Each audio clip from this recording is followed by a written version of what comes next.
When you sit with the intention of what many call meditating, we'd like to offer a different label to it because there's resistance even in the idea of that.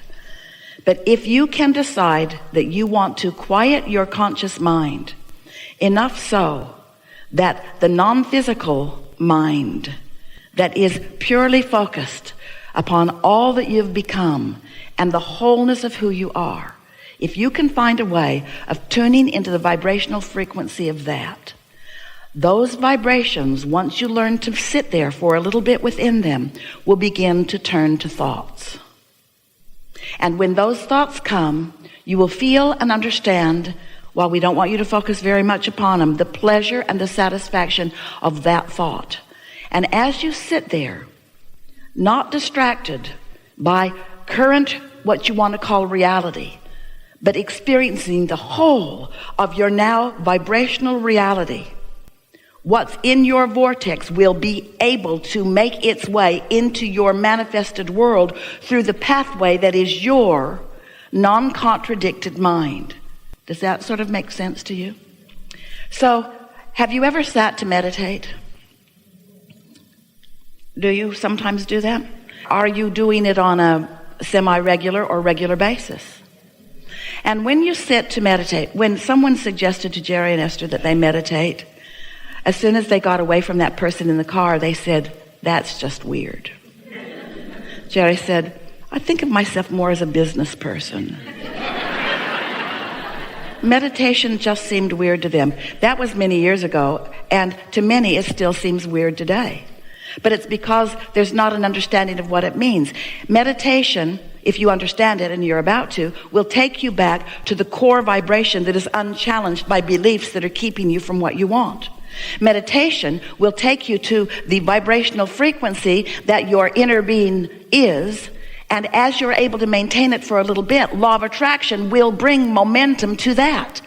So when we talk about law of attraction, what we're really talking about is momentum. We're really talking about you being at some starting point, and law of attraction bringing the next and the next and the next and the next and the next and the next and the next. So if you're irritated by something, law of attraction will bring you more and more and more and more and more and more and more and more and more of things like that.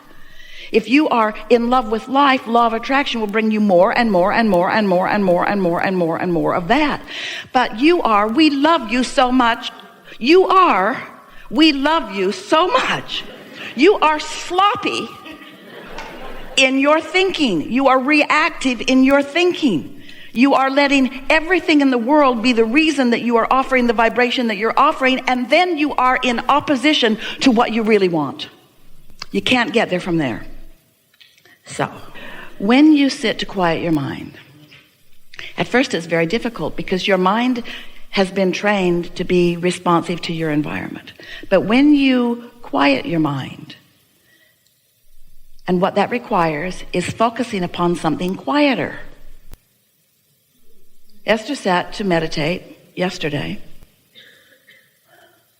and she had a load of clothes in the washing machine, and a door closed, but she could still hear the clanging and the banging of the zipper on the jeans. And it kept her from being able to withdraw from her physical experience. Just something that simple. And she thought, well, it'll stop in a minute, but it didn't. It was an hour and 12-minute cycle. And so it wasn't a good choice of a time or a place for her to intend to quiet her mind. If your telephone's going to ring, it's not a good time or a place to sit to meditate. You want to find a time when you are not likely to be interrupted, in a space where you can really control the environment a bit. It's good if you can shut out the things that you're mostly physically attracted to. So as you sit in this comfortable position, it doesn't matter what it is as long as it's comfortable. And as long as you believe that you can maintain it for at least 15 minutes without needing to worm around, sit in a comfortable place with one intention, and that is to let your mind be still. And when your mind wanders, and it will, just focus upon the idea that you want your mind to be still. Now, we have noticed, as we've watched so many of you, that it is really helpful if you can find something to focus upon that isn't much to think about. Like even a ticking of a clock is a pretty good thing. Or the dripping of a faucet is a pretty good thing. Or if you want your eyes to be open, it's really better if they're closed, a flickering of a flame. It doesn't matter what it is, as long as it's not very much. So it has your attention, but it doesn't bring a lot of attention. You get the idea. Find something that is easy for you to focus upon that's not very thought-provoking. And then just focus on it until you receive the sign that you have quieted your mind. And that sign is a physical, visceral feeling of detachment from this time and place. It feels like numbness. It feels like floating. It feels like a suspension of gravity. It feels like detachment. It feels like soothing. It feels delicious. So Esther is sitting there, and once she achieves that state, she begins to realize that some intention other than her own is making motions with her physical body. In other words, she's not deliberately thinking about what she's going to do with her physical body. Something else is, that broader perspective is, that quieted mind is. And once she feels that detachment and begins to feel that, and you will in a day or two or three or four or five, you will feel that. And here's the advantage to you. When you get to that place where you are mindless, you are thoughtless, and the non-physical part of you now is the dominant part of your vibration, you are in a state of utter well-being just for a moment. And you are not doing anything with your physical noticing, with your physical senses, that's distracting from that base of well-being. Now you see, the thing that's so wonderful about allowing, it might take you 15 minutes to get there, and you might only be there a minute or two before your meditation time is up. But that's enough. It doesn't matter how long it takes you to get there. It's just important that you get there, because when you get there, you have pushed the reset button. You have given yourself an opportunity to have detachment from the vibrations that are hindering you. And that rut that Esther found in her knowing what she didn't want and trying to find what she did want is now a little softer. It's less likely that she's going to stay in that rut once finding that. You see what we're getting at? We can feel that you're not feeling very engaged in the idea of this, but the reason that we're sticking with this subject anyway, even though you might be feeling little resistance to it, is because we know that if you will allow yourself that quieted place, it's like a high-rise building that somebody has told you is not steady on its foundation, and so you just put more rebarb up in the top of it and more concrete and try to guy it out maybe to sky hooks or to other buildings or maybe to the ground. But if the foundation of that building isn't secure, it's not going to stand in that secure place very long, and neither are you. And meditation will take you back to your primal, not quite the right word, but you know what we mean, to your grounded, not quite the right word, but you know what we mean, to the very base, to the core of you, to the vibrational center of that which you are, to the goodness that is you, to the whole that is you, to the vibrational reality that is you, to your inner being who knows everything that you are wanting and knows where you stand in relationship to everything that you want. So now you find that vibrational place, that sort of detached place. And once you are pretty good at getting there, have you ever gotten there? You know what we're talking about? Once you are pretty good at getting there, what you will notice, if you will allow yourself to stay in that vibrational place for a little bit, is that the vibration will begin to turn to thoughts. Thoughts will begin to occur to you. And you will know the perfection of those thoughts because of the way they feel as they come across your mind. Now, when the thought comes, don't try to think about it. You're in the receiving mode. Receive the thoughts. Receive the thoughts. Let your vibrational reality and your inner being be the deliverer of the thoughts. You are the receiver of the thoughts. And as you allow yourself to be the receiver of the thought, and you don't contradict the thought by, oh, I wonder if that was my thought, or if that was my inner being's thought, or I wonder if I really thought that, or who thought that, or was that a good thought, or was that a bad thought? I don't even know if I'm thinking good thoughts or bad thoughts. I'm not sure. Just let it be. And as you just let it be, law of attraction and momentum will cause that thought to become more and more and more until an idea will explode in your mind that will make you say, this meditation's over. I got places to go, things to do, people to see. In other words, you'll find yourself very soon feeling enlivened for the day.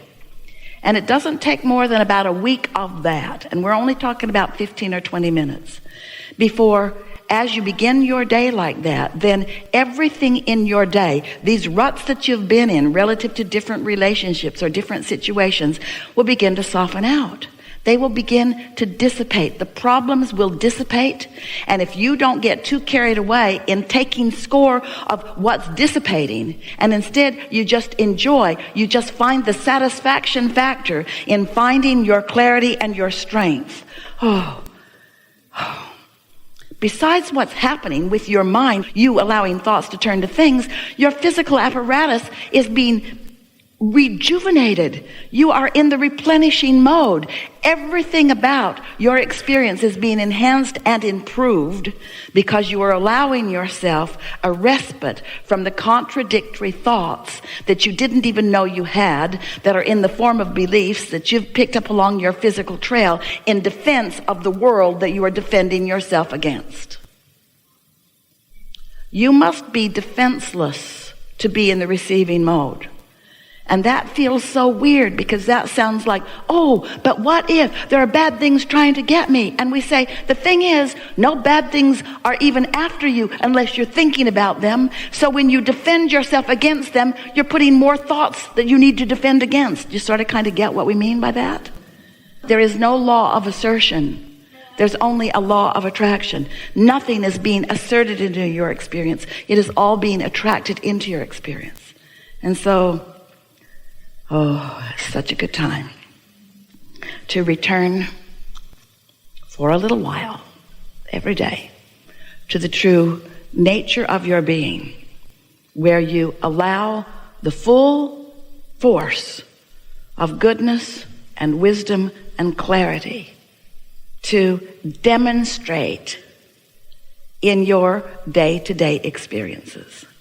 It is our promise to you that you will notice an improved manifested state right away. But we don't want you to take score, because we want for a little while your attention to be off of your manifested state. We want your attention for a little while to be upon your vibrational basis, because vibrations turn to thoughts and thoughts turn to things. And the satisfaction factor of releasing resistance and sitting there in that soup of well-being is satisfying. And when a thought comes into your mind that's about well-being and love, when it's a thought that you can't even articulate, it's just a feeling of well-being, that's a satisfaction. And when that thought turns to a thought of something that you're appreciating and you allow yourself to just ponder that thing that you're appreciating, there's satisfaction. And then when that thought gathers up another thought or two and you begin to feel enthusiasm in your experience, that's satisfaction. And then when you move out into the day and your timing is better than it's ever been, that's satisfaction. When you find timing everywhere you go, that's satisfaction. And you're the only one that will be witnessing it, because you're the only one that really knows what you've been asking for. But as it is demonstrated to you, not because you finally deserve it, but because you finally allow what you do deserve. So we know that was long. We also know it is the most important thing that you've ever heard. Because, friends, you're trying, we know you are, you're trying to break through, but you're not starting with enough momentum. Start back here and you'll gain the momentum that equals the energy that creates worlds. And one who is connected to that kind of stream is more powerful than millions who are not. You can be a force for the goodness that you are. You can be a demonstrator of the well-being that is for everyone to receive. But you've got to allow yourself enough momentum that you're not distracted by the next thing that comes along or the next thing that someone says. So, we are eager to talk with you about what matters to you. If it is important to you, it is important to us. We think that given what we've just been talking about, that we'll have more satisfaction, you will have more satisfaction as we're moving along.